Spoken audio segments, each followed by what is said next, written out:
வர சண்டேக்கான training செஷனுக்கான invite mail அனுப்பிச்சிட்டேன். நீங்கள் எல்லோரும் ஒரு தடவை செக் பண்ணி பாருங்கள். 1200+ பீப்புள் ரெஜிஸ்டர் பண்ணியிருக்கீங்க இது வரைக்கும். அவங்க எல்லாருக்குமே இமெயில் ஜென்ரேட் அனுப்பிச்சிட்டேன். இது என்னென்னா ஜூம் மீட்டிங்கில் தான் எடுக்கிறேன். 300 பேர் தான் அக்செப்ட் பண்ணுவோம் இந்த மீட்டிங்கு.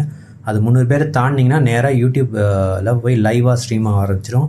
ஸோ நீங்கள் இன்கேஸ் உங்களால் இந்த 300 பேருக்குள்ளே உங்களால் ஜாயின் பண்ண முடியலன்னா கவலைப்படாதீங்க, யூடியூப்பில் போய் லைவ்லேயே பார்த்துருங்க. இன்கேஸ் நான் லேட்டர் பாயிண்ட் ஆஃப் டைமும் முடிஞ்சால் அதோட ரெக்கார்டிங்கை நான் அதிலே அப்லோட் பண்ணி வச்சுறேன். இன்கேஸ் நீங்கள் அப்படியும் பார்க்க முடியல, அன்றைக்கி ஏதோ ஒரு பர்சனல் ரீசன் எதுக்காக அட்டன் பண்ண முடியலன்னா கவலையப்படாதீங்க, இதோட ரெக்கார்டிங் நான் அப்லோட் பண்ணிவிடுவேன், நீங்கள் அதையும் பார்த்துக்கலாம். ஸோ நிறைய பேர் மென்ஷன் பண்ணிங்க உங்கள் டைம் ஜோன் பிரச்சனையாவது வேறு ஏதோ எக்ஸாம்லாம் இருக்குங்கிறீங்க. ஸோ கவலைப்படாதீங்க, அப்படியே மிஸ் பண்ணாமல் நீங்கள் ரெக்கார்டிங் பார்த்துக்கலாம். இதில் அனுப்பிச்சதில் சில பேருக்குலாம் மெயில் பவுன்ஸ் ஆயிருக்கு, கொஞ்சம் செக் பண்ணுங்கள் என்ன ரீசன்னு.